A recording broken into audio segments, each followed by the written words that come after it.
tous besoin de temps de rafraîchissement parfois dans nos vies. La vie est parsemée de toutes sortes de choses. Des fois, on est dans des oasis, on est bien, tout va sur quatre roulettes, comme on dit au Québec. Mais parfois aussi, on est dans des temps de ténèbres, des temps de difficultés, des temps de disette. Et c'est là que notre foi doit embrayer, comme on dit en bon québécois, embrayer en une vitesse supérieure. Gloire à Dieu.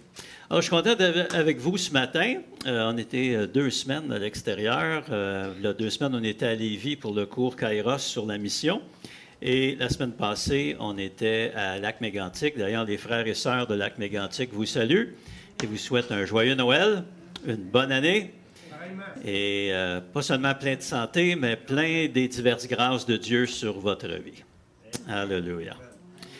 Est-ce qu'il y en a qui sont prêts pour le temps des fêtes? Oh boy!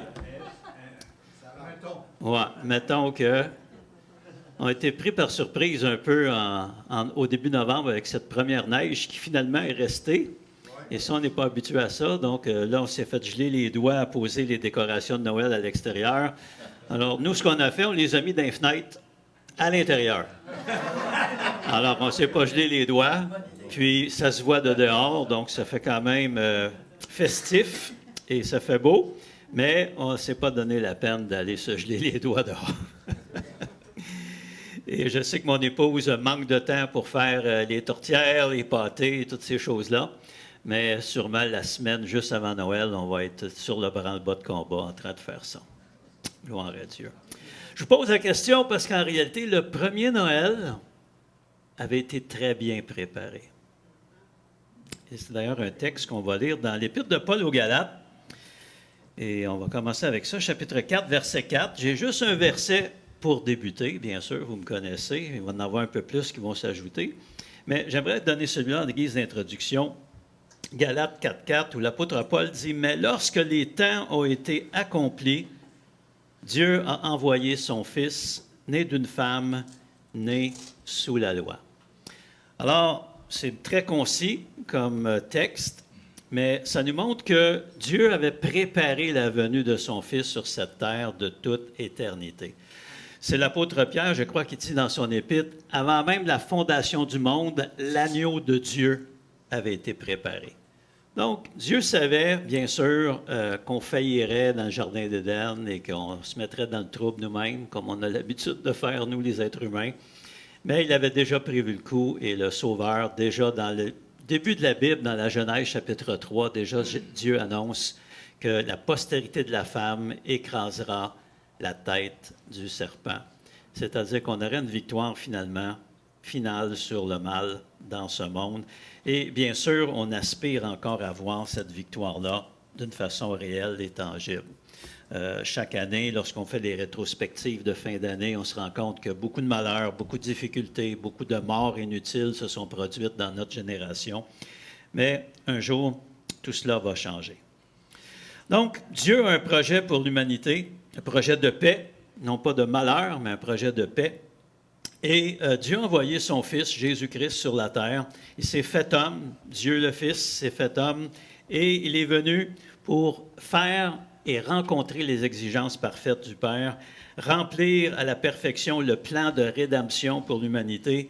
Et tous ceux qui mettent leur confiance dans cette parole de l'Évangile, dans cette parole de la Bible, et qui entrent dans le plan que Dieu a pour leur vie, puissent jouir de cette paix. D'ailleurs, on dit ça dans le temps des fêtes, « paix aux hommes de bonne volonté ». Alors, il faut avoir cette bonne volonté d'entrer dans le plan que Dieu a pour nous. En fait, Dieu est un peu comme nous en tant que père ou mère. Des fois, on a des plans pour nos enfants. On prépare tout pour qu'ils puissent entrer dans un certain plan, mais si ce n'est pas leur plan à eux, c'est le plan à nous, des fois, ça ne marche pas. Alors, avec Dieu, c'est la même chose. Dieu aimerait nous faire entrer dans son plan, mais parfois, parce que nous, on a autre chose, on a d'autres pensées, eh bien, le plan de Dieu ne peut pas se manifester dans notre vie. Le récit de la Nativité est un récit intéressant. D'ailleurs, dans la Bible, on sait que Matthieu et Luc, c'est les 2 évangiles principalement qui nous présentent ces événements-là du premier Noël, de la Nativité. Et j'ai pensé qu'étant le 14, donc 11 jours avant Noël et 10 jours avant la veille de Noël, le réveillon, ce serait bien de préparer nos cœurs pour ce que nous allons célébrer. Parce que bien sûr, on sait très bien que Jésus n'est pas né un 25 décembre, possiblement une autre date, plus vers le printemps. Mais une chose qui est certaine, c'est que la date a sensiblement peu d'importance dans le sens que c'est l'événement qu'on souligne et non pas nécessairement « Bonne fête Jésus hein, », n'est-ce pas? Alors, ce matin, on veut examiner, pas nécessairement Luc, parce qu'on va aller dans Matthieu, mais je voulais juste dire que Luc aussi nous a montré la nativité. Et parfois, quand les gens comparent les deux récits, ils vont dire non, il y a des contradictions dans la Bible, Luc dit cela, Matthieu dit cela. Mais il faut comprendre que les auteurs bibliques, lorsqu'ils ont écrit leur évangile, avaient une idée, avaient une thématique, avaient un public à qui ils voulaient s'adresser. Et dépendamment de ces différents publics-là, ils ont choisi des choses dans la vie de Jésus qui étaient plus pertinentes, qui pouvaient faire avancer leurs propos et le raisonnement qu'ils voulaient nous présenter dans leur évangile. On sait que Luc a écrit pour les Grecs. Et dans la culture grecque, la femme était quand même assez émancipée. La femme pouvait faire des choses. Il y avait même des femmes d'affaires dans l'Empire grec. Et c'est pour ça que Luc va nous montrer la nativité à travers les yeux et l'expérience de Marie, la mère de Jésus. Et comment Marie, toutes les choses qu'elle a reçues, visite des anges et tout cela, la Bible nous dit qu'elle repassait constamment ses paroles dans son cœur. Elle essayait de saisir le plan de Dieu à travers le Fils auquel elle donnerait naissance. Ce matin, on veut examiner, nous, le récit dans Matthieu. Et je vais vous inviter, si vous avez vos Bibles, à tourner dans Matthieu chapitre 1. Sinon, vous allez avoir le texte ici derrière à l'écran. Matthieu 1, versets 18 à 25. Et ça va constituer la base de notre réflexion ce matin. On remarque qu'il y a une différence, comme j'ai dit, entre les approches et on va le détailler davantage en lisant d'abord le texte dans Matthieu. Matthieu 1, 18 nous dit « Voici de quelle manière arriva la naissance de Jésus-Christ. Sa mère, Marie, sa mère, ayant été fiancée à Joseph, se trouva enceinte par la vertu de l'Esprit Saint, avant qu'ils eussent habité ensemble. Joseph, son époux, qui était un homme de bien et qui ne voulait pas la diffamer, se proposa de rompre secrètement avec elle. Comme il y pensait, voici un ange du Seigneur lui apparut en songe et dit, « Joseph, fils de David, ne crains point de prendre avec toi Marie, ta femme, car l'enfant qu'elle a conçu vient de Saint-Esprit. Elle enfantera un fils, et tu lui donneras le nom de Jésus, c'est lui qui sauvera son peuple de ses péchés. » Tout cela arriva afin que s'accomplisse ce que le Seigneur avait annoncé par le prophète. « Voici, la Vierge sera enceinte, elle enfantera un fils, et on lui donnera le nom d'Emmanuel, ce qui signifie Dieu avec nous. » Joseph, s'étant réveillé, fit ce que l'ange du Seigneur lui avait ordonné. Il prit sa femme avec lui. Il ne la connut point jusqu'à ce qu'elle eût enfanté un fils, auquel il donna le nom de Jésus. Alors, quand on regarde ce texte, comme j'ai mentionné, Luc, lui, va nous parler davantage à travers les yeux de Marie. D'ailleurs, Luc dit qu'il a écrit son évangile en cherchant des informations auprès des témoins oculaires des événements qu'il relate dans son évangile. Et on sait que Marie était encore vivante lorsque Jésus est décédé à la croix. Elle était là, elle a assisté à cette mort atroce. Et Luc, sûrement, a pu l'interviewer lui-même et avoir ce témoin oculaire de cette nativité, comment ça s'est passé. Et bien sûr, Luc n'était pas là dans ce petit village de Bethléem, mais Marie était là et à travers l'interview qu'il a eue avec elle, il a pu avoir ces renseignements-là. Matthieu, par contre, lui, décrit la nativité à travers l'expérience de Joseph. Alors, comme j'ai mentionné, Luc écrit aux Grecs, mais Matthieu écrit aux Juifs. Et dans la société juive de l'époque, c'était très patriarcal. Donc, l'expérience de l'homme dans une histoire avait son importance. Et c'est pourquoi ici, on a le point de vue ou la nativité vue à travers les yeux de Joseph. Est-ce que Matthieu et Luc se sont consultés? Non, mais ils sont complémentaires. Alors, même s'ils racontent l'histoire de deux perspectives différentes, si on les rejoint, ça fait quand même une belle image complète de ce qui s'est passé dans leur vie. Un fait sans précédent, hein, qu'une femme puisse être enceinte sans l'apport du masculin, de l'homme, d'un mari quelque part. Alors, imaginez-vous à la place de Joseph, c'est un petit peu dur à avaler comme pilule, mais il y a quelqu'un qui l'a aidé à avaler sa pilule, et c'est des diverses apparitions qu'il a eues, et principalement des songes ou des rêves qu'il a eus, qui lui ont aidé à accepter cet événement-là. Et gloire à Dieu qu'il l'ait accepté, parce que je ne sais pas ce que ça aurait donné comme récit biblique d'avoir Marie enceinte et son mari, son futur mari qui la rejette. Ça n'aurait pas été une belle histoire de Noël. Mais il y a des gens qui vivent ça aussi. Noël, ce n'est pas toujours des belles histoires. Il y a des gens qui à Noël sont très tristes, peut-être pour différentes circonstances, différentes raisons. Et c'est à nous, en tant que croyants, d'essayer d'amener un espoir dans la vie de ces personnes-là. Amen. Alors, Joseph sera l'acteur principal ici dans Matthieu. Et la Bible déclare qu'il était un homme de bien, un homme intègre. Donc, c'est quelqu'un qui n'était pas quelqu'un à dire oui, puis ensuite c'est non. C'était quelqu'un qui tenait sa parole. Il était fiancé avec Marie. Il avait bien l'intention de l'avoir pour épouse. Mais quand il a su qu'elle était enceinte, c'était difficile pour lui d'aller dans cette direction-là. Mais le Seigneur lui a parlé. Et alors qu'il réfléchissait pour lui éviter des difficultés, parce que le texte nous disait qu'il pensait rompre secrètement avec elle, parce que vous savez, à l'époque, les fiançailles, c'était public. Tous les gens savaient que ces deux familles-là étaient pour unir leurs enfants ensemble. Et à ce moment-là, un événement comme ça venait un petit peu briser cette harmonie-là qu'il y avait entre les deux familles. Donc, Joseph pensait secrètement à rompre, peut-être prétexter quelque chose qui ne pourrait pas la mettre dans la difficulté. Et alors qu'il pense à cela, on a lu au verset 20, « Comme il y pensait », donc peut-être lire 19, « Joseph, son époux, qui était un homme de bien, qui ne voulait pas la diffamer, se proposa de rompre secrètement avec elle. Comme il y pensait, voici un ange du Seigneur lui apparut en songe. » Un songe, c'est un rêve. Hein? Il dit, « Joseph, fils de David, ne crains point de prendre avec toi Marie, ta femme, car l'enfant qu'elle a conçu vient du Saint-Esprit. Elle enfantera un fils, son nom sera Jésus, ce qui signifie vraiment celui qui vient sauver. Hein, c'est le terme Yeshua, qui signifie sauver. Et ce qui est intéressant dans ce texte-là, c'est que Joseph a reçu 4 songes en un court laps de temps. Et en fait, dans l'histoire totale de la nativité de Matthieu, il y a 5 songes qui nous sont décrits.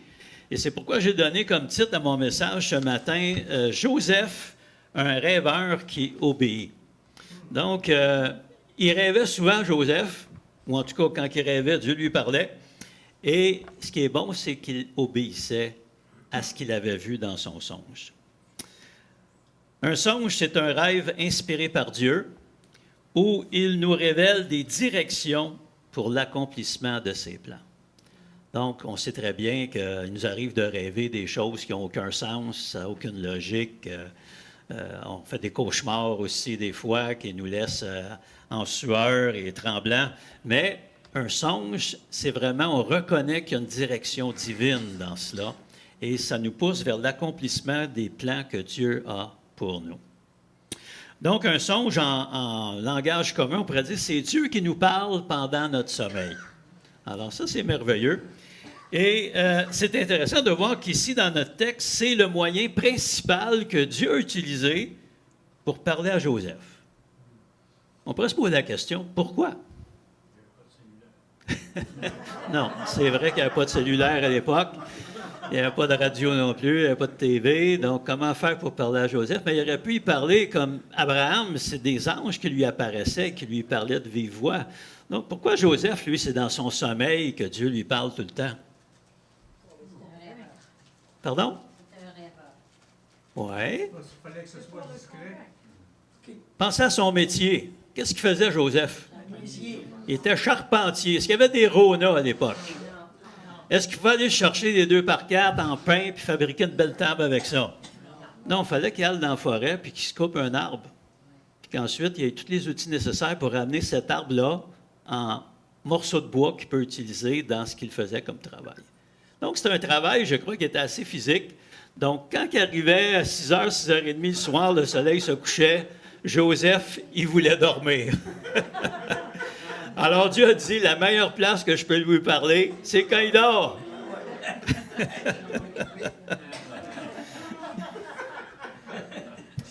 Une autre affaire aussi, je ne pense pas que Joseph était le type contemplatif. Vous savez, il y a des gens qui sont comme prédisposés à avoir des révélations divines, sont contemplatifs, sont en prière 25 heures par jour, puis ils s'attendent à voir le ciel s'ouvrir, puis recevoir quelque chose.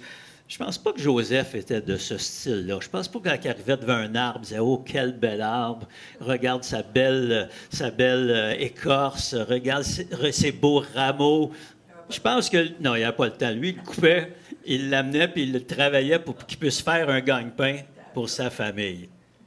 Donc, c'est intéressant de voir que Dieu a parlé à Joseph selon ce qu'il était. Et souvent, c'est comme ça que Dieu nous parle.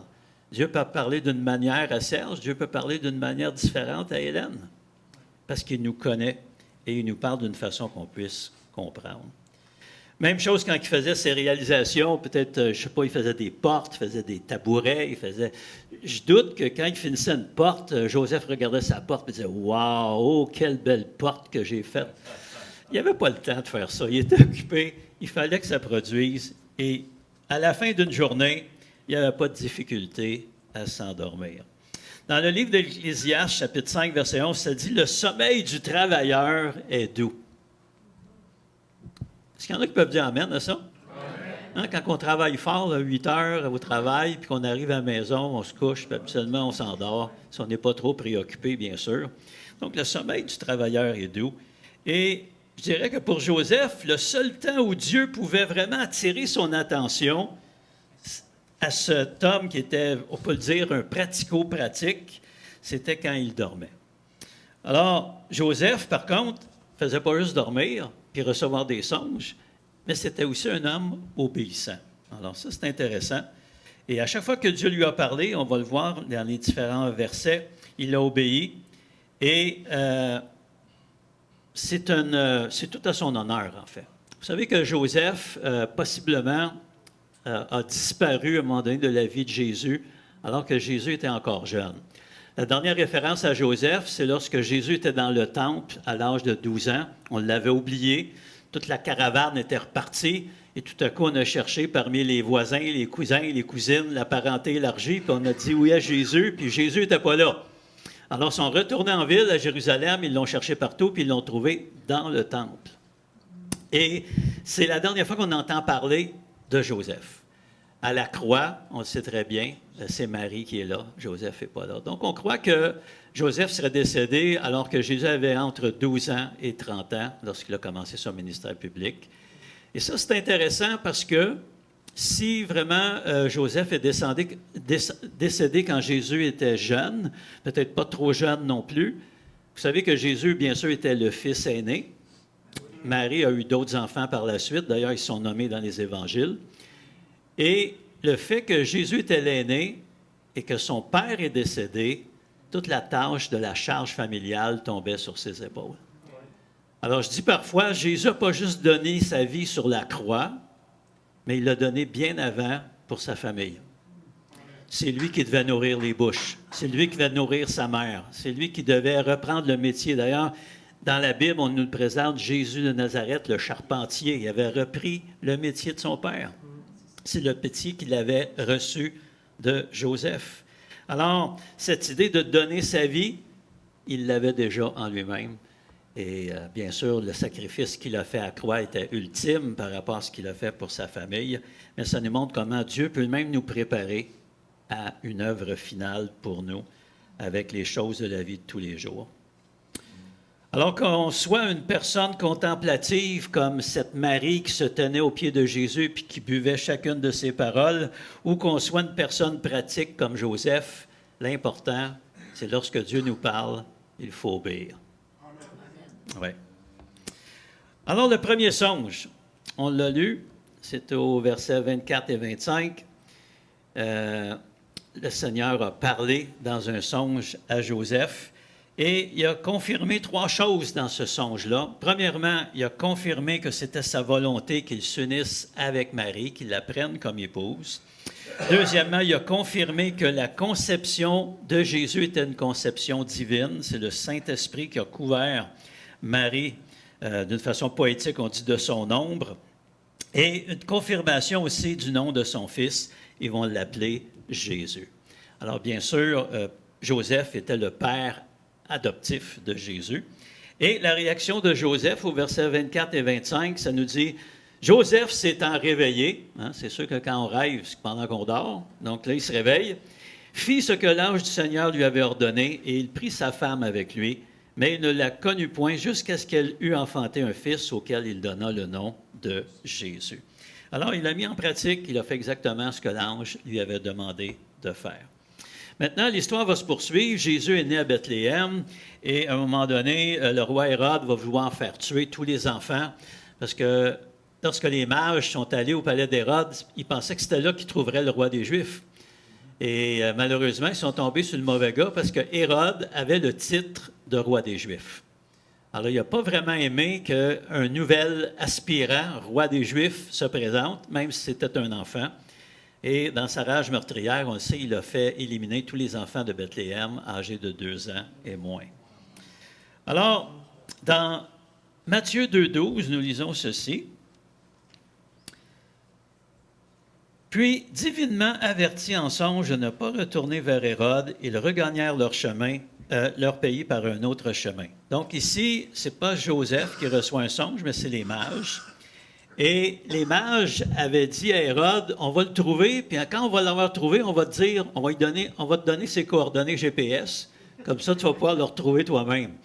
Puis Hérode avait dit, moi aussi j'aimerais ça l'adorer, mais lui il voulait l'adorer en lui coupant la tête. Tu n'as pas tout à fait la même manière.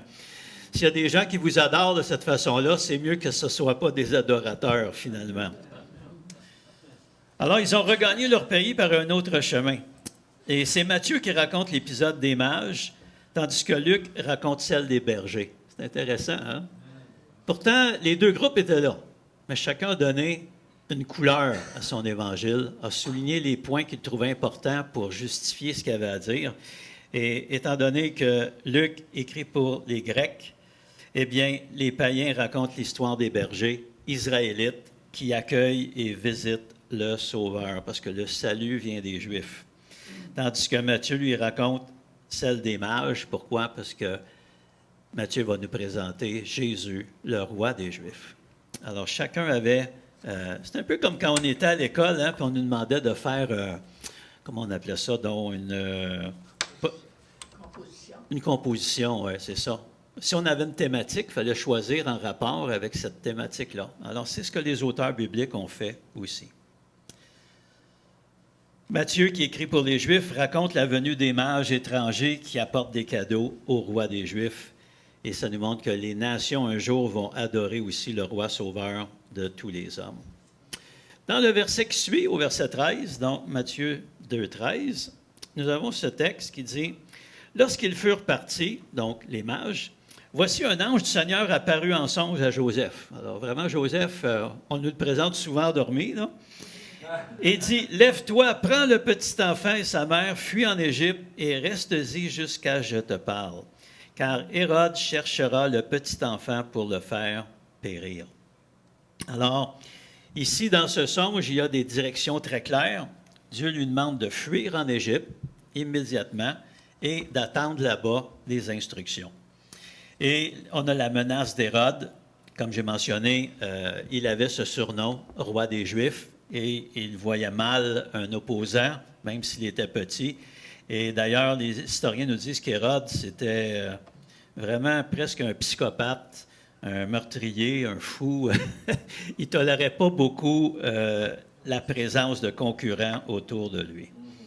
La réaction de Joseph, verset 14, « Joseph se leva, partit, prit de nuit le petit enfant et sa mère et se retira en Égypte. » Il n'a même pas entendu que ce soit la fin de la nuit. Il s'est levé, il a pris l'enfant, sa mère, puis il est parti tout de suite. Quelle obéissance, hein? Parfois, Dieu peut nous parler, puis on dit, oh, on verra ça demain matin. Mais des fois, si le temps presse demain matin, ça se peut que ça ne soit pas là demain matin. C'est important de bien suivre les indications, surtout quand Dieu prend la peine de nous parler. Donc, une obéissance immédiate, en pleine nuit, tout de suite, après son songe. On va un petit peu plus loin au verset 19, dans le même chapitre. On est toujours dans Matthieu chapitre 2, verset 19. Et là, il y a du temps qui s'est passé. Ça nous dit, quand Hérode fut mort, voici un ange du Seigneur apparut en songe à Joseph en Égypte et dit, lève-toi, prends le petit enfant et sa mère et va dans le pays d'Israël, car ceux qui en voulaient à la vie du petit enfant sont morts. Alléluia. Et la Bible nous dit que Joseph obéit. Joseph se leva, prit le petit enfant et sa mère et alla dans le pays d'Israël. Alors, ici, Joseph est en Égypte depuis un certain temps avec sa famille. Ils ont fui là-bas, loin d'Hérode. Et dans un songe, on voit qu'on lui annonce qu'Hérode est mort. Il n'y a plus de danger pour eux en Israël. Par contre, sa réaction, on voit un petit peu plus loin dans notre texte, au verset 22. Donc, il avait l'intention d'aller dans le pays d'Israël, mais ayant appris qu'Archélaüs régnait sur la Judée à la place d'Hérode, son père, il craignit de s'y rendre. Alors ça, c'est intéressant. Donc, il a entendu la voix de Dieu, il l'a entendu dans son songe de retourner, qu'Hérode était mort, mais là, il a appris que c'était le fils d'Hérode qui régnait à sa place. Et là, il y avait des craintes de se rendre là-bas. Alors, qu'est-ce que faisait Joseph quand il y avait un doute? Il allait se recoucher. Donc, c'est une crainte raisonnable, c'est une crainte logique. Le fils du psychopathe, de ce fou meurtrier, est à la place de son père. Et Joseph a besoin d'une direction, alors il dit, Marie, excuse-moi, mais après souper, je m'en vais tout de suite me coucher, j'ai besoin de direction. Et gloire à Dieu, au verset 22b, ça nous dit, et divinement averti en songe, il se retira dans le territoire de la Galilée et vint demeurer dans une ville appelée Nazareth. Donc, il n'est pas allé en Judée, mais il est allé en Galilée. Et c'est le Seigneur qui l'a conduit à faire cela. Et c'est ainsi qu'une prophétie s'est accomplie. Le verset 23 nous dit, « Il vient demeurer dans Nazareth, afin que s'accomplisse ce qui avait été annoncé par les prophètes, il sera appelé Nazaréen. » Et c'est intéressant de voir que quand Jésus a grandi, il a fait son ministère public et que les autorités religieuses ont commencé à vouloir l'éliminer, ils ont souvent dit, regardez, il n'y a rien de bon qui vient de Nazareth. Sondez les Écritures, il n'y a aucune prophétie d'un Messie qui vient de Nazareth. Parce que l'épisode de Bethléem, peu étaient au courant. Alors, il a été appelé pendant longtemps Jésus de Nazareth et non pas Jésus de Bethléem. Alors, la prophétie s'est accomplie. Jésus est maintenant dans le village, Nazareth et la contrée, la Galilée, qui va le voir croître en sagesse, en stature et en grâce devant Dieu et devant les hommes. Il va y grandir presque oublié par le reste du monde pendant 30 ans. Et quand il débutera son ministère public, certains le reconnaîtront comme Jésus. Hey, c'est Jésus, ça, le fils du charpentier. Ses frères, ses sœurs ne sont-elles pas toutes parmi nous? Le fils du charpentier. Bien sûr, ce titre ne faisait pas honneur à sa divinité, mais je crois que Jésus ne méprisait pas cette appellation. Je suis convaincu que Jésus a apprécié Joseph comme père adoptif. Il a pris soin de lui, il l'a protégé. Il dormait souvent, mais Dieu lui parlait dans son sommeil et lui donnait des indications qui étaient essentielles à sa survie. En fait, il a joué le rôle de ce qu'on s'attend de tout père, surtout notre génération, nous les boomers. Un père devait être protecteur et pourvoyeur aux besoins. Et c'est ce que Joseph a fait pour Jésus. C'était sûrement, bien sûr, son père adoptif, mais Jésus en était fier. Et il pouvait être fier aussi de son obéissance aux directions divines. Jésus a pris bien soin de Jésus, son fils adoptif. Alléluia.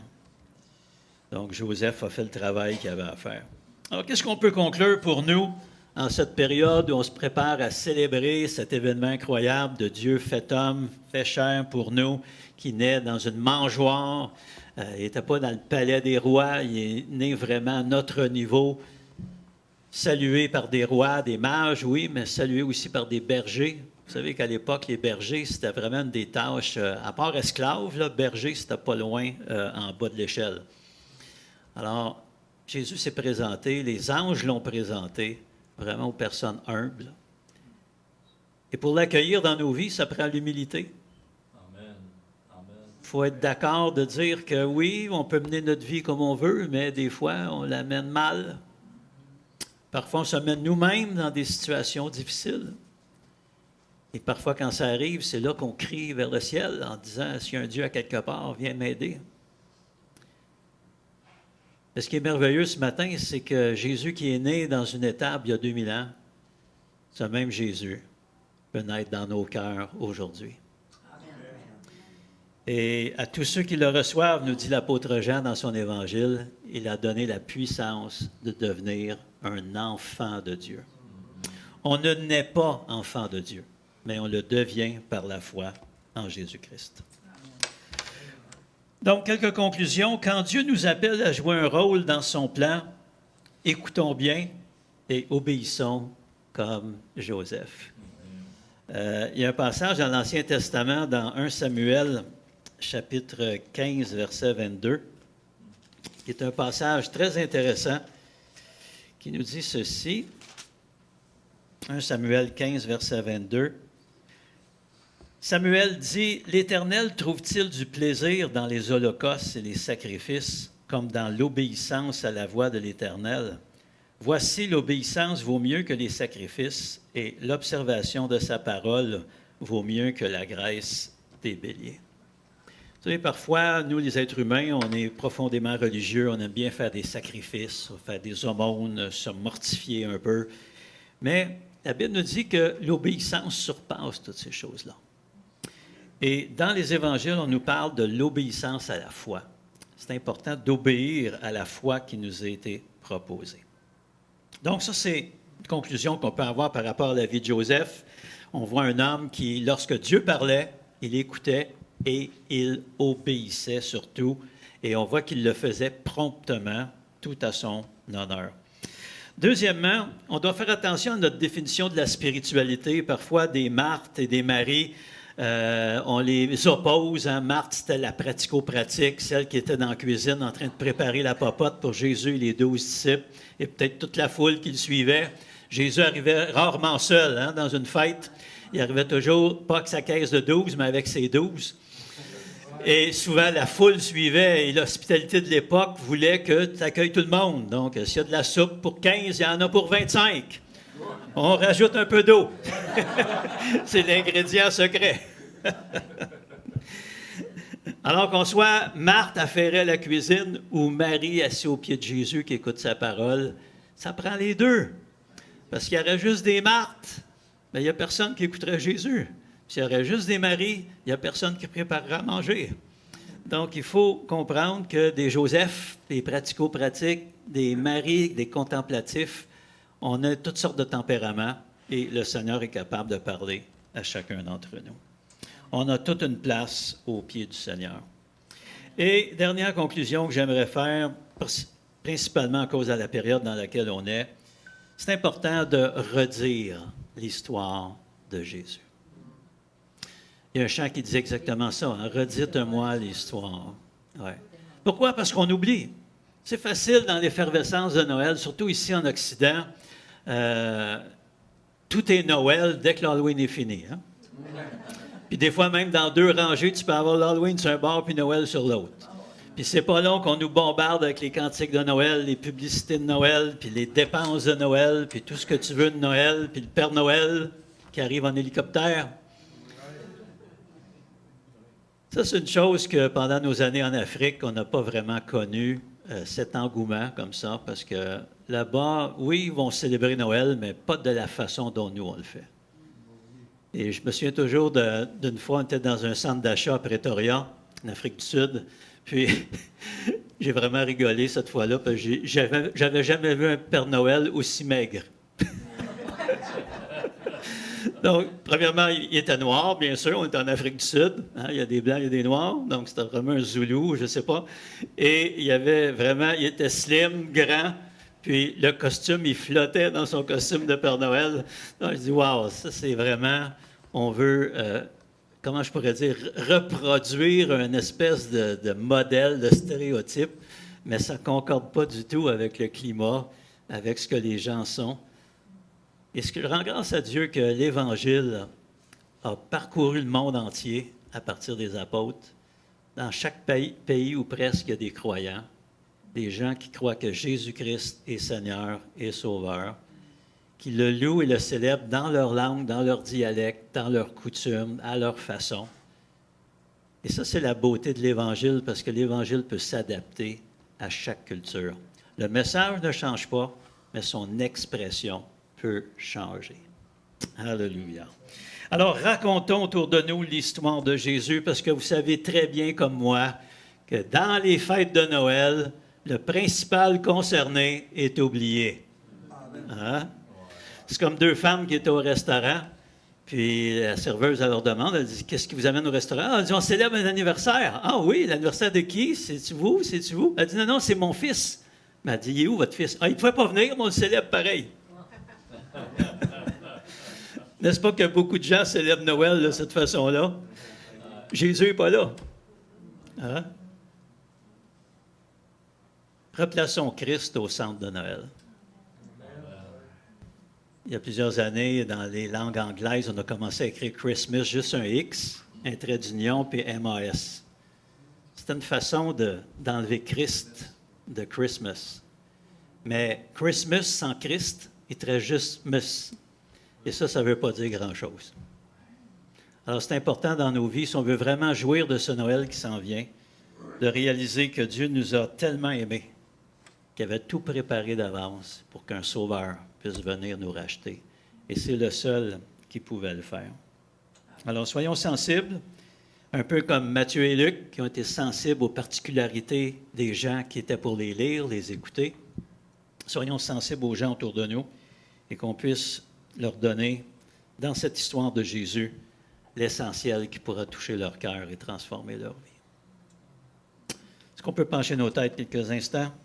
Penser un peu à ce qu'on vient d'entendre. Père éternel, ce matin, on te rend grâce. Merci pour ta parole. Merci pour la venue de Jésus-Christ sur cette terre, il y a 2000 ans. Nous savons que sa venue est attestée par les historiens, non seulement religieux, mais aussi profanes. Et Seigneur, bien sûr, l'interprétation de sa mort sur la croix peut avoir différentes opinions. Seigneur, nous croyons celle qui est dans ta parole, que Christ est mort pour nos péchés et ressuscité pour nous justifier. Alors, Seigneur, on te bénit. On sait que cette offre, tu l'adresses à chacun d'entre nous. Certains l'ont reçue, certains la considèrent, certains l'ont rejetée. Mais Seigneur, tu l'offres à tous et à chacun. Peu importe notre statut social, peu importe notre race, notre langue, la couleur de notre peau. Et c'est pourquoi ce matin, Seigneur, on a pu chanter un chant qui disait qu'autour de ton trône, Seigneur, on a lu ces textes, autour de ton trône, il y aura des gens de toute race, de toute tribu, de toute langue, de toute nation qui vont adorer Dieu et l'agneau de Dieu, Jésus-Christ. Alors, Père, ce matin, que Noël, que nous allons célébrer dans quelques jours, puisse prendre, Seigneur, toute sa signification dans nos cœurs, dans nos vies, que tu ne sois pas un Dieu distant, mais que tu sois un Dieu présent à l'intérieur de nous, en nous, par ton esprit, et que tu puisses nous guider et nous diriger. Merci pour le pardon que tu nous as accordé en Jésus-Christ.